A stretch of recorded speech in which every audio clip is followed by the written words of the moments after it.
But I think for me, thinking from a business entrepreneur's perspective, I think people complain too much about not getting results as fast as they like versus being in action. I think that for me, and I can speak for myself, uh, there's definitely been a number of times in my businesses where I've been unhappy with where I am or I wanted things to be different. And until I got to the point of realizing, like, I'm not a victim, complaining is not going to help. What action am I taking to be where I want to be?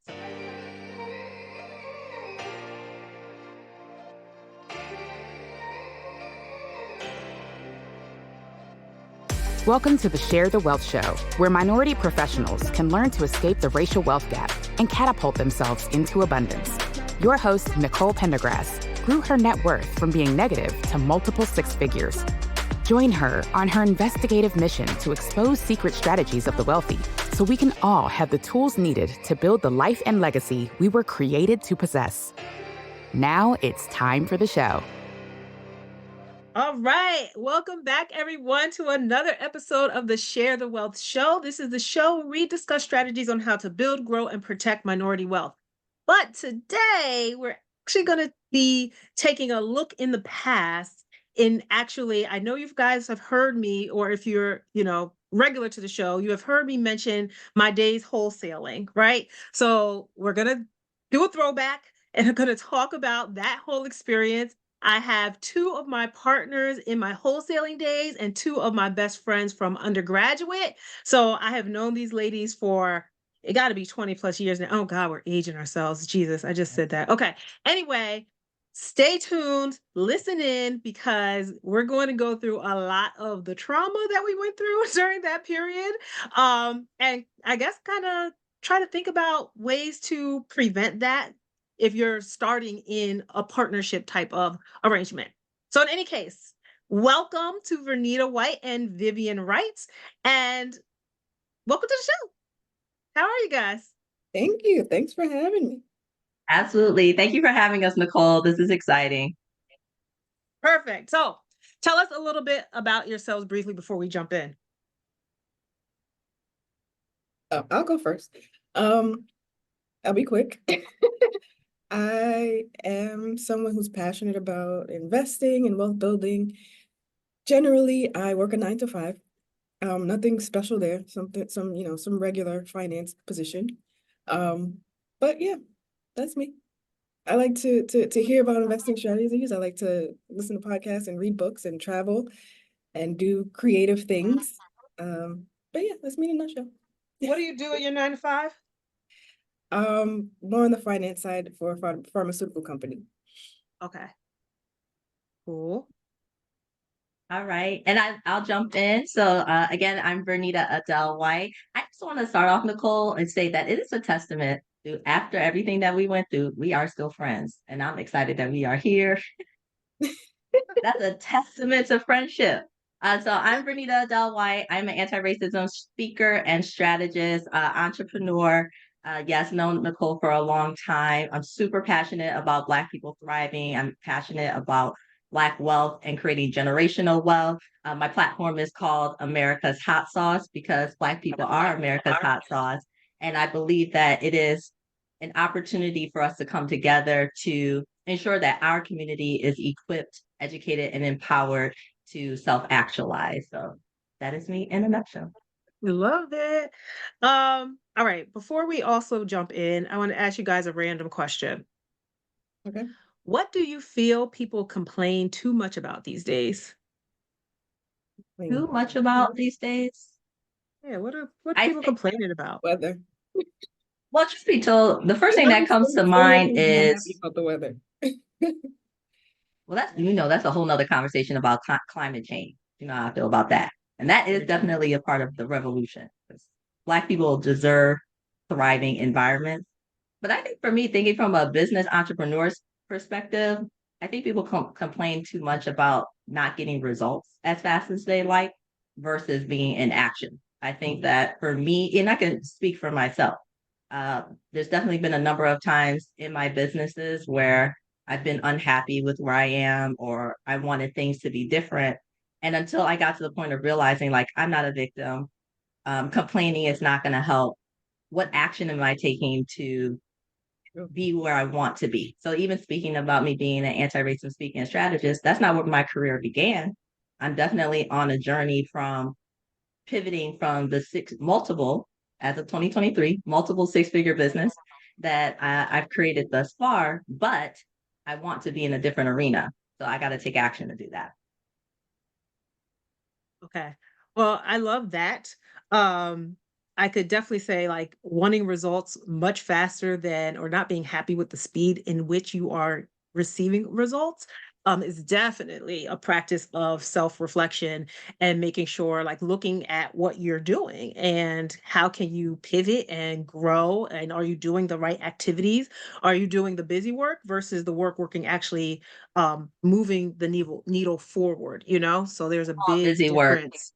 Busy work big can difference. take the cake. Yep, yep. And a lot of us get caught up in the busy work of things and not realizing that what we're doing feels like it's important and makes you feel like you've done something because you were so busy. But is it actually helping you move toward the goal, right? So yeah, Pleasing. I struggle with that all the time still because I feel like I'm busy all Having the to time.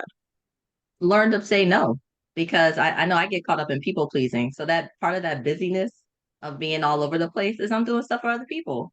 It's like, and I haven't really assessed, is this the best use of my time so that I can be of greater service later? Yeah. No is a complete sentence. All right. Wholesaling. What year was this? This was Ooh, 2000. it's been over 10 years. I'm gonna Oh yeah, say definitely. 20, I'm gonna say 2012. 2011 to Yeah, 2013. yeah. Yeah. Because I started in real estate, started like learning everything about real estate in 2010. So I Mhm. know, and then I started wholesaling or trying to wholesale myself right after that. But then I roped you guys in. I don't know how long I had been doing it. So it must be like at least 2011 or 2012 when we started Yeah. the process. It hadn't been that long. You hadn't been doing it that long. I don't think you had No, even like a been few doing it a months, year. maybe 5, 6 months or something. Yeah, I don't Yeah. think it was not even a full year. Um, what is your most vivid memory besides the main one that we're going to discuss today? No, Out of I'm like ready. all the I'm so different ready. I'm so after ready. the different processes that we went through and all that we did all the things, right? What's your biggest takeaway or memory of our time trying to wholesale? What's popping out for me is going to see one of the houses, I believe, in Brooklyn that we were, trying to wholesale, and just being very, very overwhelmed, like not knowing the full extent of the process that we had to go through, and then feeling very real at the same time, and being so close Mhm. to it. And I just remember a feeling of real overwhelm at seeing the actual property and being like, oh, whoa, we're about to do this. We're about to own this. Like this is a lot. I would say for me, a couple things jump out, but the main one that really resonates is probably our process, those yellow letters, like just like week in and week out. I'm sure anybody who's been in the wholesale space knows that yellow letter process. But we showed up and we did it. I mean, it definitely was not perfect, but I look back on that time as a time that we really came together and built something. Shout out to Colby Carver, real estate investing. Ruby Carver. And, you had 3 plus 1, 4 Black women who came together to build something. And you know, and I learned a lot. I have a future in real estate investing, and my career has taken a different turn in terms of wealth building. But that was an introduction to me that I needed, because I didn't know anything about real estate or real estate investing until you started getting into it, Nicole. And then I was able to see the value of it, and I know that it's going to be a part of my overall portfolio because of that start 10 years ago back in with Colby Carver. Looking to build wealth with real estate? Are you all tapped out on YouTube University and ready to get help tailored to your specific situation and goals? Have you always known that you are a little different from the crowd, that you never liked following the status quo, and that you're just tired of living in mediocrity? You want to build wealth on your own terms outside of Wall Street? Well, then maybe the Microfamily Mavericks mentorship program can help with that. It's a community where I handhold you through the process of buying your first small commercial multifamily building, because not everyone is ready for 100 units out the gate. Why multifamily? Because it gives your rental income a hedge against vacancy. Imagine what happens when your single family rental tenant leaves, right? And why commercial 5+ units? Because you have much more control over increasing the building's value in the commercial space, and then in turn, increasing your own net worth. Starting small is a stepping stone to so much more, because then you can tap that equity and buy another building and another and another, and you get the point. So increasing your cash flow and your ability to be job optional along the way. It's all a part of the journey. So if you think big, but you want to start small, and if you know multifamily real estate is a way for you to open the door to building a life of freedom, abundance, and legacy, but you just need someone to guide you step by step, and you want to be surrounded by other people on the same journey, doing the same thing, then just click the link in the show notes to find out a little bit more about the Microfamily Mavericks, and I look forward to potentially seeing you on the inside. So now back to the show. So I think it was just in a way, the bond of coming together and working week after week to build something that sticks out the most to me. Those letters are very vivid to me too. I remember thinking when we were writing them out, oh, this is how, it's crazy that this one little letter is how it started. Like, this is how Nicole wound up buying her house, with one little letter. So I do remember that. Actually, that's a good point. And I think if you're a listener of the show, you know that I've also said I use my experience from my wholesaling days to actually get my first multifamily, because I knew how to do direct mail from all the studying and strategy behind how you get people to actually open your letters and not think it's just spam.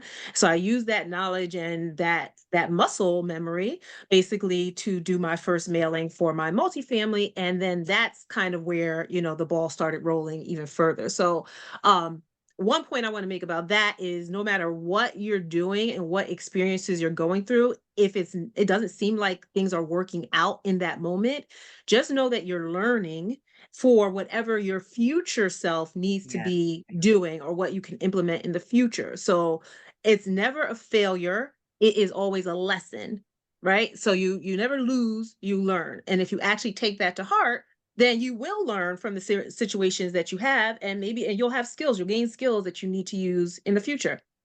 What was I going to say? Oh yeah.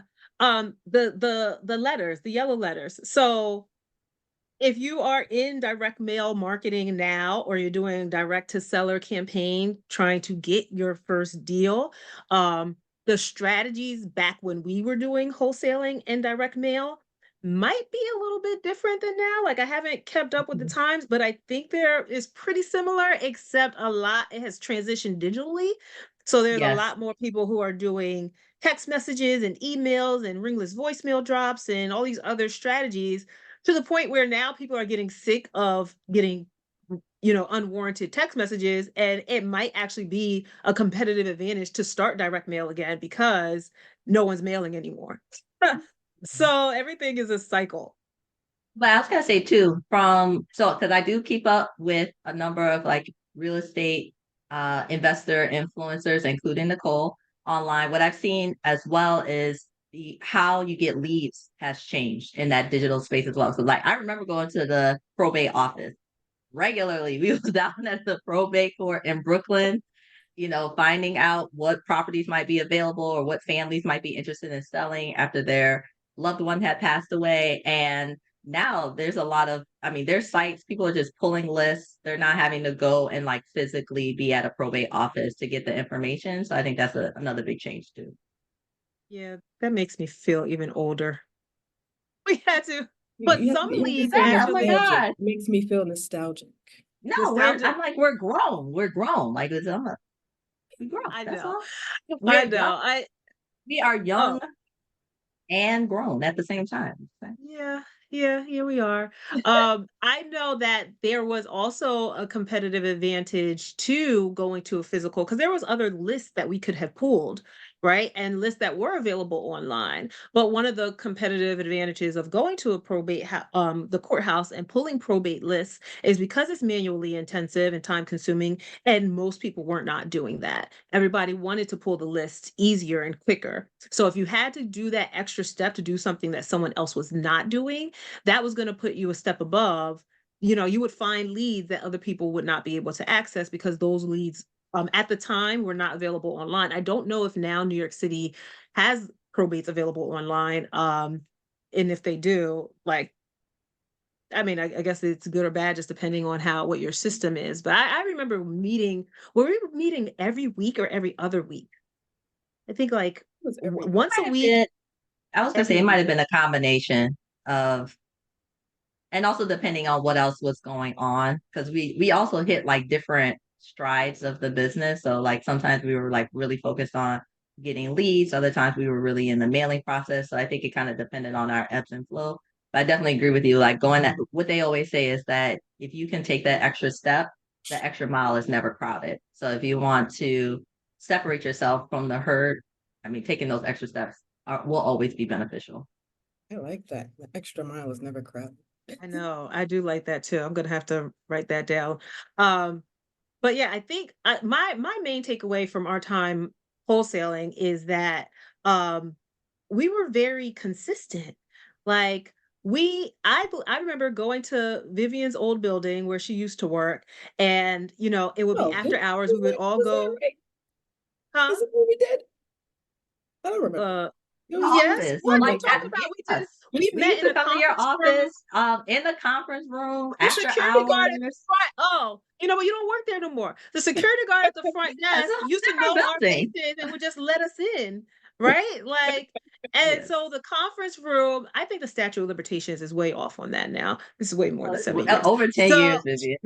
Yeah, sure. so the security guard at the front would always like know our faces. We would just go right in. We would go up the elevator to the conference room. Everybody else would be gone because we would just come after work. And we were there in that conference room, I feel like once a week for a couple of years because we did this process for like 2 years, at least 2 years.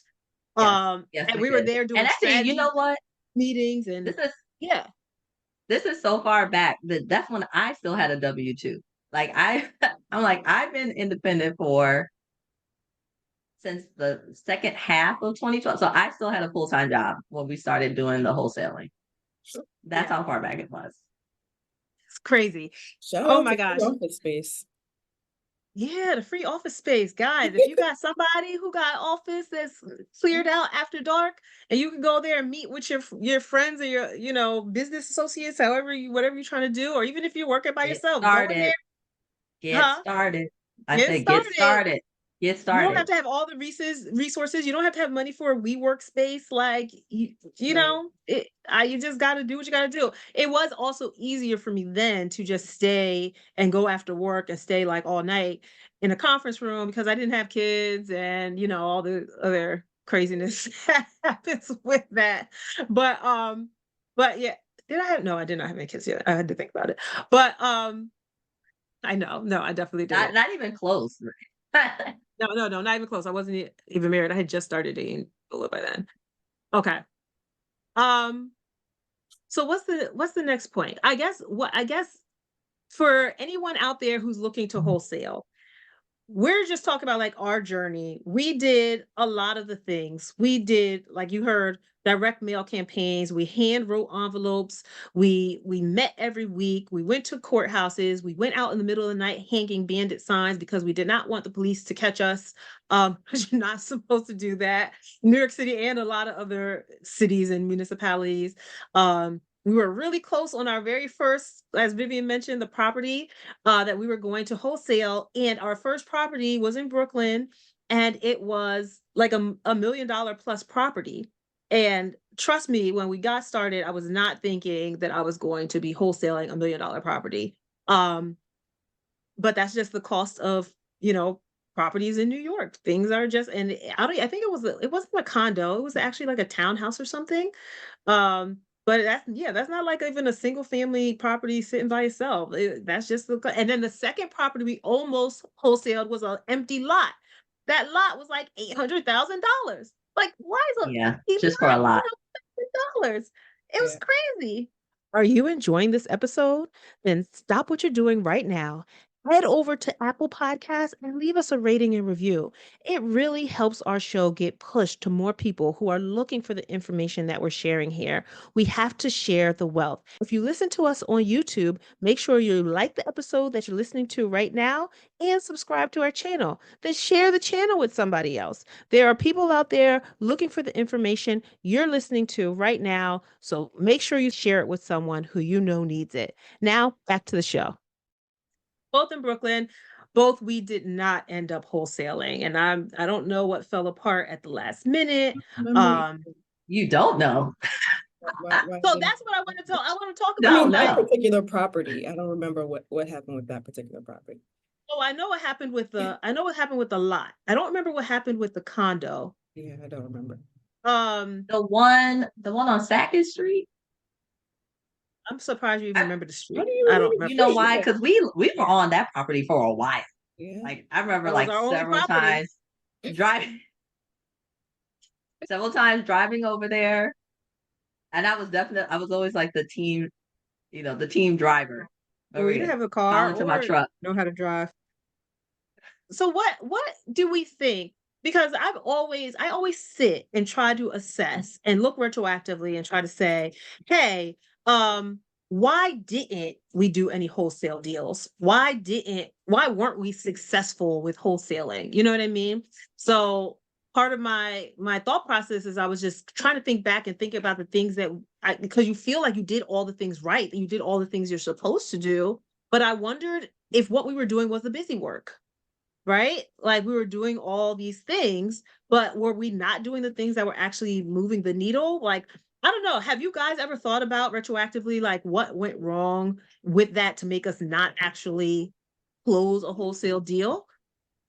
I Because I think, wanted to discuss that as like a something to just leave to the listeners of things to like consider when they're on their journeys. well, one of the things I would say, um, you kind of introduced the idea of getting together and doing this wholesaling. I don't think that all four of us were at the same place in our wealth building journey.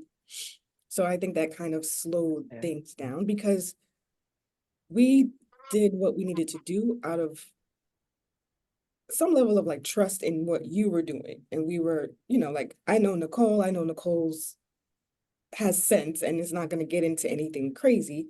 And I'm on board with, building wealth and buying properties. Yes, let's do that. But the knowledge that I had at that point is way, way lower than what I, knew 10 years later or even now. So I think that at that point, I'll speak for myself, I was kind of just starting to get into strategies and hearing about things, and I was interested, but I didn't start exactly from the same place with the base knowledge that you started with. And I think that that was a part of it. Like if you had partnered with maybe someone who had gone to all of the seminars or things that you had gone to and had that kind of foundation, we would be a little more further along, a little more up to speed with you. But I feel like we were a little bit behind because I want to add to that. I understand what you're saying, but I did partner with somebody else who had went to all the seminars and actually had more experience, quote unquote. And we are going to touch on that person right now. So just finding someone else that's just more experienced or has information is always going to be the answer. Verneda, did you have anything else to add? Like, what do you thought probably we could have did differently, or what Yes. went wrong with our process, or what? I definitely relate to what Vivian is saying. And for me, I could look back and say, was I distracted? Did I have competing priority? Because even when I mentioned at the top of the show about, I have a tremendous amount of gratitude that our friendship was able to go through this test and stay intact on the other side of it. But because I can definitely point to a number of times where I didn't show up in the real estate partnership as needed from either being like super busy with work project, also having my apparel brand, looking to, wealth build in other areas. And so that competing priority piece definitely was a distraction on my part. And I take full responsibility for that because it wasn't fair to the group to have like one foot in and one foot in and one foot out at times. So I would say for anybody who is starting a partnership in real estate, it is critical for you to carve out the time, make it a priority, and be all in order for it to be successful. Because if you have one foot in, one foot out, it makes it very difficult for the whole group to move forward. So that's a personal responsibility piece on my part. And then the second piece that I would add to it, in addition to, getting up to speed on the knowledge of how wholesale works, I think that the team is needed to be bigger than us, not so much within our partnership of that was Colby Carver, but there was a lot of like, who's going to be the attorney, who's going to do the title, who's going to do, all of these other pieces that need to go along with the wholesale deal. And I think we were really trying to figure that out too, and didn't necessarily have all of those key players in place. And I think that's taken time. Maybe you could touch on that, Nicole, that kind of building your Rolodex of like your go-to people. When I do a deal, I know I'm going to call so-and-so. And I don't think we had that attorney on speed dial for us at that time. Or even like mentorship. If we were, Yeah. We got a mentor. We should talk about that too. And tried to figure it out JT Fox. ourselves. But we could have benefited from maybe someone else who was in a partnership that did it, Yeah, no, I agree. So I thought about mentorship. We did try to get mentorship. Yeah, we We did. did with Yes, it was we did. business mentorship. I don't know how much he was actually doing real estate, but he must have been because for us to be attracted to what he was providing. But I feel like he was more Doing real business estate. It was than definitely real estate. Yes, it was. but what was his mentorship on real estate and wholesaling, or was it on just business processes and all that kind of stuff? Because we did not have a wholesale specific mentor, which is, I Right. think, one of the issues as well. Because when I started, my very first mentorship was with Rich Dad Poor Dad, and I didn't move the needle. That's who told me to go into wholesaling because it's the first thing that newbies are thrown into because you don't need your own credit, you don't need money, blah blah blah blah. It's easier to do, the easiest startup process, but you actually do need money because at least to start and be effective, you need a marketing budget in at the very least, right? Unless you're going to sit there and hand write everything. We hand wrote a lot of stuff, but we still needed capital, right? We did a lot of manual things because we didn't have that money. But I think having someone who had closed a lot of wholesale deals, That would have helped. and that could have been a mentor to handhold. So I think having a specific mentor in the exact strategy that you're looking to do is key. Because because one time, one of my mentors from Rich Dad Poor Dad, and I paid for the extra coaching. Like I paid for the base mentorship program, and then I got the extra coach. Like it's supposed to be very specific, the extra money you pay. And at one time, he suggested to me to make money. He's like, "Oh, why don't you do a garage sale or something?" And I'm like, "Dude," because my mentor was out in like in the Midwest somewhere. Like, yeah, you could do a garage sale. People name your neighborhood. People go out, put your stuff out on the Mhm. lawn and all that. I'm like, dude, I live in New York City. Ain't no garage sales out here. Like Right. nobody's, I can't just be out on I the know street he with was a with it. table and trying to sell my stuff. Like That's that's just not how that works. And people are not trusting in New York City and think that your stuff don't got some bugs in it or whatever else it could have. Like, because New York is it's just a different, stuff it's on a the different street.